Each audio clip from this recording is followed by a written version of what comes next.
The Zavarian Empire ruled with an iron fist. For over 3,000 years, they conquered anyone who stood in their way. 17 star systems fell before them. No one could fight back against their advanced technology. Their big golden ships, as large as small moons, made other civilizations give up hope as soon as they saw them in the sky. Admiral Kraz watched the small blue planet from his big ship called the Dominion. The six-limbed alien commander felt proud of his many victories. His last win was at the Proxima Centauri star system, where he crushed all who opposed him. Now his target was Earth. "What do we know about these humans?" Kraz asked his second-in-command, a tall, thin alien with pale blue skin. "Not much of a threat, Admiral," the officer replied, showing Kraz a screen with images of Earth's space vessels. They only figured out how to travel faster than light in the last 100 years. Their ships are weak, mostly just exploration vessels that they turned into warships at the last minute. They have some defense platforms around their planet, but nothing that can hurt our ships. Kraz made a clicking sound with his mouth parts that meant he was pleased. "And their planet? One government?" "No, Admiral. They have many countries and leaders. They fight among themselves all the time." "Primitive fools," Kraz said with a laugh. "This will be easy. We'll do what we always do. Offer them protection in exchange for giving us control. Once they see our power, they'll give up quickly." The alien commander didn't know that humans were different from all the other species he had conquered. Lieutenant Commander Susan Miller stood at the window of Moon Base Bulwark, looking out at Earth in the distance. The blue planet looked peaceful from here, but Susan knew that peace was about to end. For 5 years she had worked at this secret base, preparing for this day, the day when aliens would come to conquer Earth. "Commander Miller, the alien ships are holding position," said Jack Peterson, a young officer with red hair and freckles. "They're not attacking yet." Susan turned from the window. The command center buzzed with activity as 50 men and women worked at their stations. Screens showed the positions of the alien vessels, 20 massive ships hanging in space above Earth. "Right on time," Susan said. She wasn't surprised. The 17 small spy drones she had sent out weeks ago had given her good information about how the Zavarians operated. They always followed the same pattern when conquering a new world. She walked to the main screen at the center of the room. "Show me what our drones learned." Officer Peterson tapped some buttons, and the screen filled with technical data. "The Zavarians always start with a diplomatic meeting. They pretend they want peace, but really they're just checking us out before they attack." "And their ships?" Susan asked, though she had already read all the reports. "Their shields are strong, but they operate on these specific frequencies," Peterson said, pointing to numbers on the screen. "That's their weak spot. No one has ever used this information against them before." Officer Kara Jones, a tall woman with dark skin and braided hair, spoke up from her communication station. "Commander, they're sending a message to Earth governments. They want to meet at the International Space Station. They say they come in peace." Susan almost laughed. Of course they do. She knew what would happen next. The Zavarians would offer Earth protection in exchange for complete control. When Earth refused, they would attack. That was their pattern with all 17 worlds they had conquered before. "What about their other ships?" Susan asked. Officer Jones checked her screens. "Just as we expected. They've hidden their second fleet behind Jupiter. If we say no to their offer, they'll attack from 2 sides." Susan had been waiting for this moment her whole career. Ever since she joined the Earth Defense Force 15 years ago, she had believed that humans weren't alone in space. While others built ships for exploration, she had convinced her superiors to let her build weapons and defenses. "The governments are agreeing to the meeting," Jones reported. "They're sending representatives to the space station tomorrow." Susan nodded and pressed a button on the communication panel. "This is Commander Miller to all Bulwark personnel. This is not a drill. I repeat, this is not a drill. Operation Trojan Horse is now active. All units to battle stations." Alarms began to sound throughout the base. Men and women who had trained for years for this moment rushed to their positions. Some headed to the hidden missile platforms buried in the moon's craters. Others went to the control rooms for the special EMP weapons Susan had designed. "Send a message to General West at Earth Defense Command," Susan ordered. "Tell him exactly what we've learned about the Zavarian shield frequencies. Make sure our weapons are adjusted to those exact specifications." "Yes, Commander," Peterson replied, his fingers flying over his keyboard. Susan looked at the main screen again, watching the alien ships. The Zavarians thought humans would be easy to conquer. They thought humans were primitive and weak. They were wrong. "They don't know us," Susan said quietly. "They think we're like all the others they've conquered. They don't understand what humans do when threatened." Officer Jones looked up from her station. "What's that, Commander?" Susan's face hardened. "We fight back and we win." The next day, a small shuttle left the main Zavarian ship. Inside was Supreme Commander Vexerlik, the diplomat who would offer Earth the chance to surrender peacefully. As the shuttle approached the International Space Station, Vexerlik practiced his speech. He had given it 17 times before to 17 different worlds. None had refused the Empire's generous offer. Humans would be no different. The alien didn't know that Susan Miller was also on the space station, disguised as an assistant to one of Earth's representatives. And she had brought something with her, a small device that would scan all the aliens' technology and send the data back to Moon Base Bulwark. As the Zavarian shuttle docked with the space station, Susan checked her hidden device one last time. Everything was ready. "Let them come," she whispered to herself. "We'll show them that Earth won't be conquest number 18. The door to the docking bay opened. The aliens had arrived, and humanity's greatest test was about to begin. Supreme Commander Vexerlik sat at the large round table in the Earth Space Station's meeting room. He felt pleased with himself. This was his 18th diplomatic mission, and they all went the same way. First, he would explain how great the Zavarian Empire was. Then, he would tell the primitive species how lucky they were to join. Finally, he would watch them give up without a fight. The alien commander looked at the humans sitting across from him. 10 men and women in fancy clothes fidgeted nervously. They represented Earth's biggest countries. Vexerlik noticed how their eyes kept looking at his strange body. His forearms, his scaly green skin, and the breathing tubes that came out of his neck. "We welcome you to the glorious Zavarian Empire," Vexerlik said. His words came out as musical sounds, but the small silver box on the table translated them into English. "For 3,000 years, we have brought peace and order to the galaxy." Alan Rogers, a tall man with gray hair and a black suit, nodded politely. As Earth's chief negotiator, he had practiced for this meeting for weeks. "We appreciate your interest in Earth," Alan said carefully. "But we would like to know more about what joining your empire means for us." Vexerlik made a gesture with his upper arms that looked like a shrug. "It's very simple. You give us control of your planet and its resources. We protect you from other dangerous species in the galaxy." "And what about our freedom?" asked Maria Garcia, who represented the countries of South America. "Will we still govern ourselves?" The alien made a sound like laughter. "Why would you need to? We will make all decisions for you. It's much easier that way." "What about our culture?" asked Kenji Tanaka, the representative from Asia. "Our history? Our way of life?" Vexerlik waved one of his hands dismissively. "Your cultural distinctiveness will be preserved in our historical archives," he said, as if doing them a great favor. "And the humans who show special talents may qualify for overseer positions in about 3 generations." The human representatives looked at each other with worried faces. They understood what the alien was really saying. Earth would become a slave planet. Humans would lose everything: their freedom, their resources, their way of life. What Vexerlik didn't know was that Alan Rogers had a small device hidden under his collar. This neural transmitter sent everything the alien said directly to the real human command center, deep under the Rocky Mountains in North America. General Frank Marino stood in the underground war room, listening to the Zavarian's words through Alan's hidden transmitter. Around him, 30 military officers from different countries watched screens showing the alien fleet above Earth.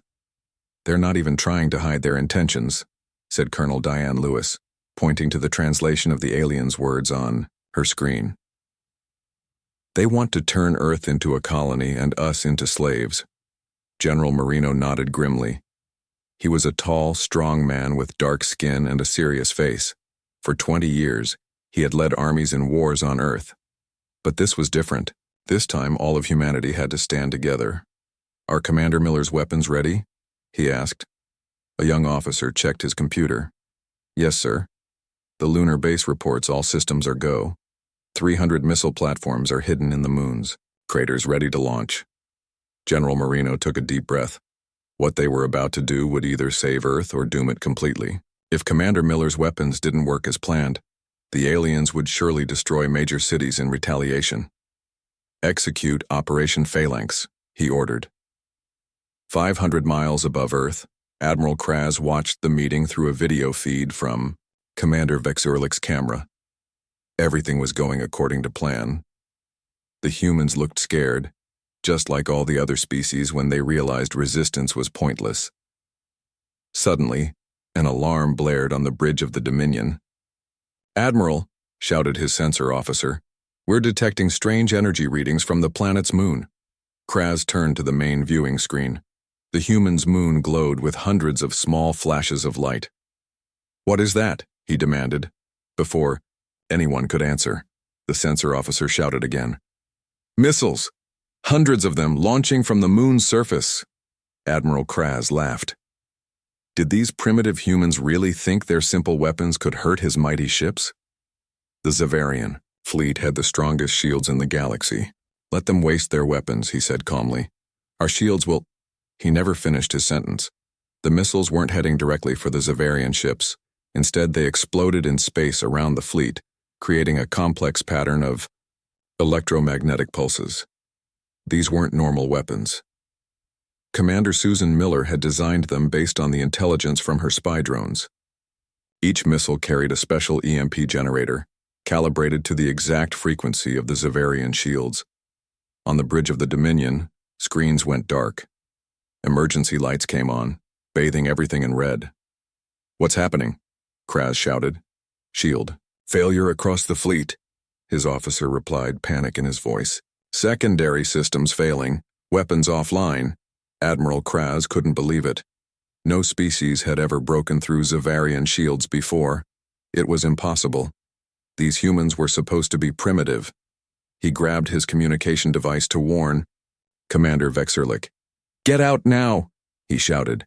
"The humans have—" The communication cut off as more systems failed throughout the ship. Back on the space station, Vexurlik's communication device made a chirping sound. A voice came through in the Zavarian language, then translated to English. "Admiral Kraz requests immediate evacuation. The humans have—" The message stopped suddenly. Vexurlik's 4 eyes widened in shock. He looked up at the human representatives, who no longer seemed scared. Alan Rogers smiled for the first time since the meeting began. "I believe," he said calmly, "that we should discuss different terms now."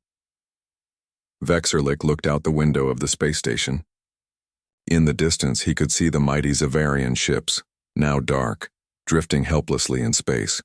The humans had tricked them, and for the first time in 3,000 years, the Zavarian Empire faced something they had never experienced before: defeat.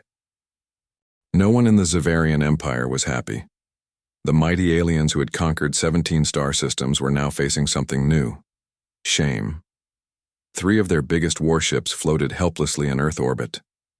These ships, called Celestial class, dreadnoughts, had once made entire planets surrender just by appearing in the sky. Now they were dark and powerless, their crews forced to escape in small emergency shuttles. Admiral Kraz had barely saved his command ship, the Dominion. He had ordered an emergency jump away from Earth, taking his remaining fleet to their backup, positioned behind the giant planet Jupiter. There, he tried to understand what had gone wrong. How did they do this? He growled at his officers. The Admiral's 6 limbs shook with anger as he paced across the bridge.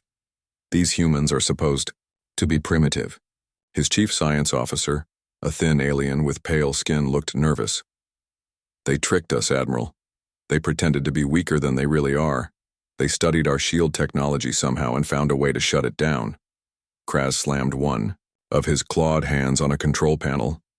"I want answers, and I want revenge." Just then, a large screen on the wall lit up.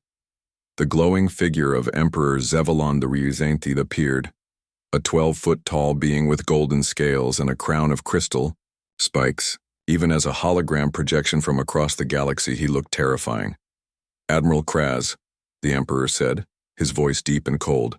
"Explain your failure." Kraz bowed low. "Great Emperor, these humans are deceptive. They hid their true abilities from us." The Emperor's eyes narrowed. "This changes nothing. We have conquered species with greater resistance before. Your orders are simple. Destroy them all.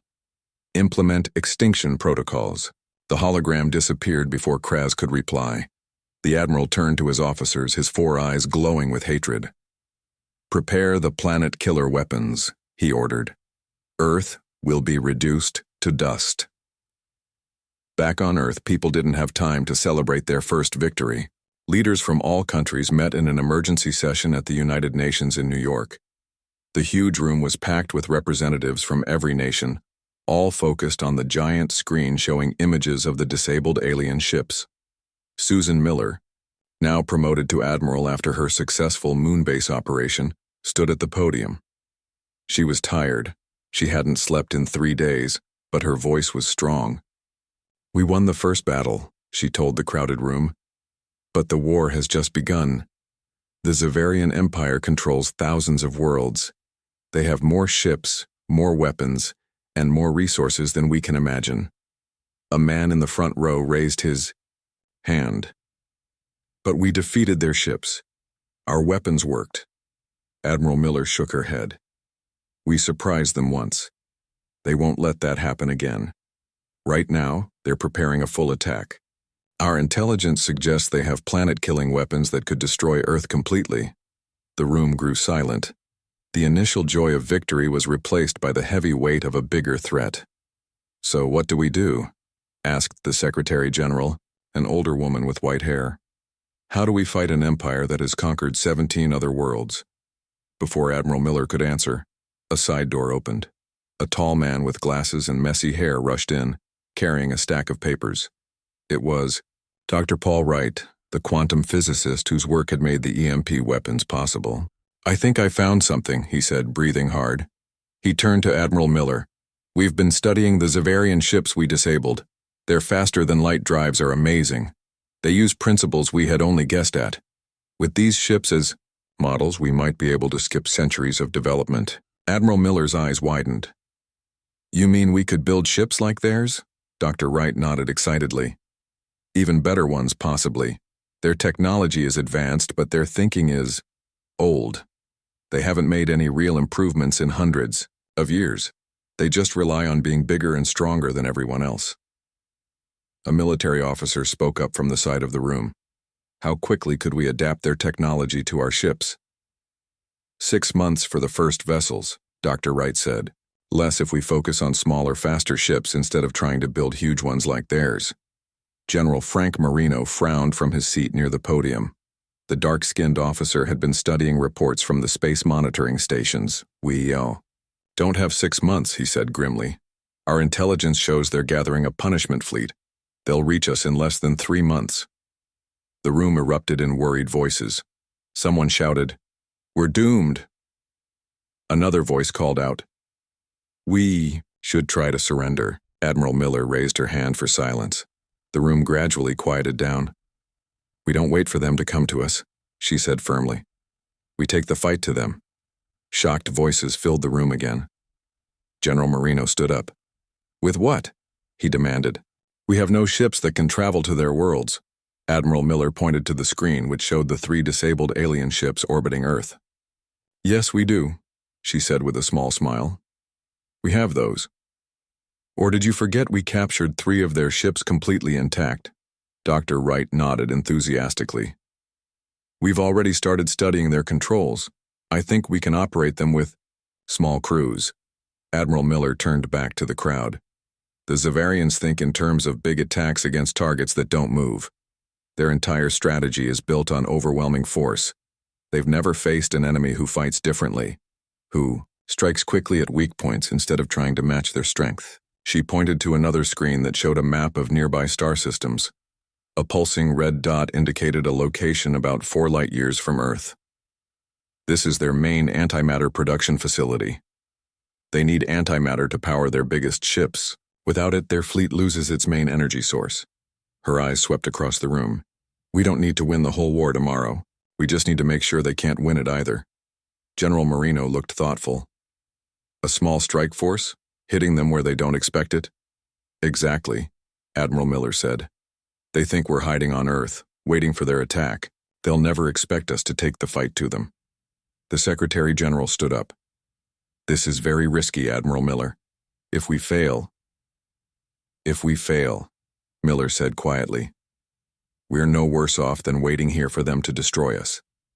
But if we succeed, we show them that humans aren't easy targets, that we can hurt them even in their own territory. Slowly, heads began to nod around the room. The plan was dangerous, maybe even crazy, but it offered something precious: hope. Admiral Miller looked at the images of the alien ships again. The Zavarians made one big mistake. They thought that because we're behind them in technology, we're behind them in everything. They're about to learn that humanity's greatest weapon isn't our technology. It's our ability to adapt, to think differently, and to never, ever give up. The Zavarians had been fighting the same way for thousands of years. Their battle plan never changed: bring lots of big ships, point lots of big guns at the enemy planet, and wait for them to give up. Why change something that worked so well? After all, they had conquered 17 star systems using this simple approach. What they didn't understand was that humans were different. Unlike the other species the Zavarians had fought, humans had spent their entire history fighting each other. On Earth, warfare had evolved over thousands of years as humans battled other humans who thought just like them. This created something the Zavarians had never seen before: creative warfare. Humans knew about sneak attacks, fake retreats, and hidden traps. They understood how to make the enemy think one thing while doing another. And most importantly, humans knew how to win even when they were weaker than their opponent. Admiral Kraz didn't understand any of this. As he prepared his massive fleet for the attack on Earth, he thought only about how many cities he would destroy. The humans will learn respect, he told his officers as they gathered on the command bridge of the Dominion. We will blast their major population centers until they surrender, or until there is nothing left. The aliens nodded in agreement. This was the Zavarian way: simple, direct, and usually effective. Our first target will be what they call New York City, Kraz continued, pointing to a map of Earth on the large screen. Then Beijing, then London. We will... An alarm interrupted him. A young officer rushed into the command room. Admiral, the officer shouted, our long-range sensors have detected 5 ships leaving Earth's orbit. Kraz's 4 eyes blinked in surprise. Only 5? Are they sending a surrender delegation? The officer looked confused. No, Admiral. They appear to be our ships. What? Kraz roared. Impossible. But it was true. The humans had taken the 3 disabled Zavarian ships they had captured, plus 2 smaller corvettes that had been docked inside one of the larger vessels. Now these ships, controlled by human crews, were accelerating away from Earth. Kraz watched the screen as the stolen ships vanished into hyperspace.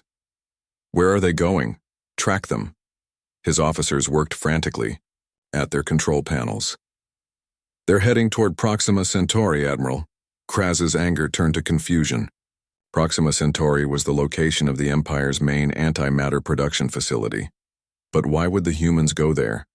They couldn't possibly hope to attack such a heavily defended location with just 5 ships. Send a warning to the facility, Kraz ordered, and dispatch half our fleet to intercept them. Commander Eric Daniels sat in the captain's chair of the captured Zavarian corvette. The ship, which the crew had nicknamed Trojan Horse, was smaller than the giant dreadnoughts, but still far larger than any human-built spacecraft. The bridge around him was filled with Earth's best pilots, engineers, and scientists, all working to control the alien technology. "How's everyone doing with the controls?" Eric asked. He was a young officer with dark hair and a determined face. Before this mission, he had been a fighter pilot. Now he was leading humanity's first attack in another star system. "Getting better, sir," replied Olivia Chen, the ship's navigator. "These Zavarian controls are strange, but we're learning fast. The AI translation program is helping a lot." The humans had created a special computer program that helped translate the Zavarian control systems. They had also brought small human-made computers and installed them alongside the alien technology. This allowed the skeleton crew of just 20 people to operate a ship that normally needed 100 Zavarians. "Communications. Any sign we're being followed?" Eric asked. Sam Rodriguez, the communications officer, checked his screens. "Yes, sir. Long-range sensors show a Zavarian battle group has changed course to pursue us. They'll reach Proxima Centauri about 2 hours after we do." Eric nodded.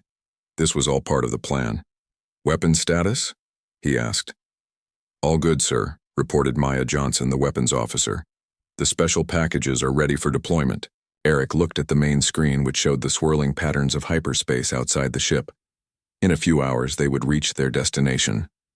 Then they would find out if Admiral Miller's crazy plan would work. The 5 human-controlled ships dropped out of hyperspace near Proxima Centauri, the closest star system to Earth. The red dwarf star glowed dimly compared to Earth's sun, but it was bright enough to power the enormous antimatter production facility that orbited one of its planets. The facility was a massive ring-shaped structure. It used the star's energy to create antimatter, which powered the Zavarian fleet's largest weapons. Without it, their military strength would be severely reduced. "They're hailing us," Sam Rodriguez reported as their small fleet approached the facility's security perimeter. "Just as we expected," Eric replied. "Transmit the authentication codes we got from the ship's database." The codes they were using were 3 days old, technically out of date by Zavarian security standards, but the Empire was so large that communications took time to travel across it. The facility's computers still accepted the slightly outdated codes, thinking they were talking to friendly ships. On the security station orbiting the facility, a Zavarian officer noticed something strange about the approaching ships. "Sir, those vessels are sending correct authentication codes, but they're moving oddly," he told his commander, "and they're not responding to our questions." The commander frowned. "Scan them more carefully." But it was too late. The facility's automated defenses had already powered down, recognizing what they thought were friendly vessels.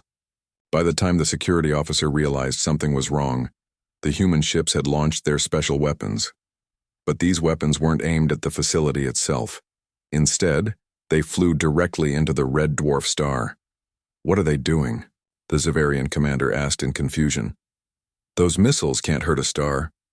He was wrong. The weapons weren't ordinary missiles. They were precisely calculated stellar charges, designed by Dr. Paul Wright based on Zavarian technology. When they exploded deep in the star's outer layers, they triggered something that had never been weaponized before. A controlled coronal mass ejection. A massive flare of stellar material, superheated plasma, erupted from the star, directly, toward the antimatter facility. No shields, no matter how strong, could stop the focused fury of a star. Eric Daniels watched from a safe distance as the facility was engulfed in the solar flare.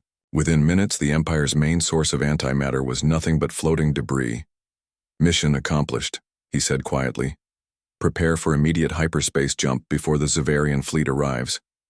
As the 5 ships disappeared back into hyperspace, similar attacks were happening across the Empire. Small human strike teams using captured Zavarian vessels attacked supply depots, communication centers, and military coordination stations. None of these attacks directly confronted the massive Zavarian warships. Instead, they systematically destroyed the infrastructure that supported them. Back in the Zavarian capital, Admiral Kraz stood before the Emperor's Council, trying to explain the unexplainable. "These humans," he said, his voice shaking with both fear and anger. "They don't fight like civilized beings. They avoid direct confrontation. They strike like vermin, then disappear." The Emperor's hologram leaned forward, his golden eyes glowing with rage. "Then why have you failed to exterminate these vermin, Admiral?" Kraz swallowed hard. "Because," Because we cannot predict where they will strike next. They do not follow any strategic logic that we understand. The Emperor's 6 eyes blinked all at once, a sign of extreme displeasure in Zavarian culture.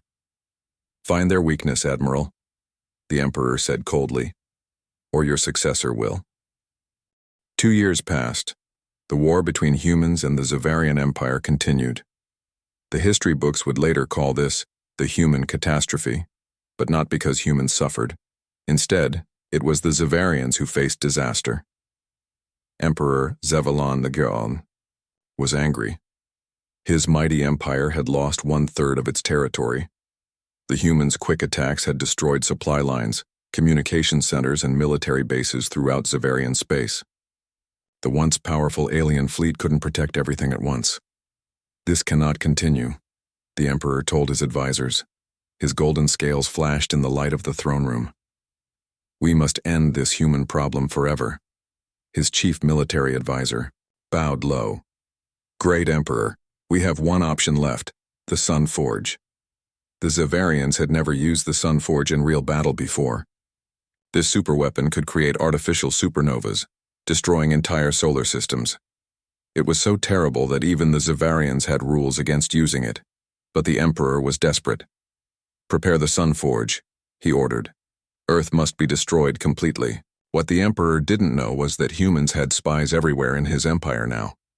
Chief Engineer Lisa Winters had spent 15 months working undercover on the Sun Forge.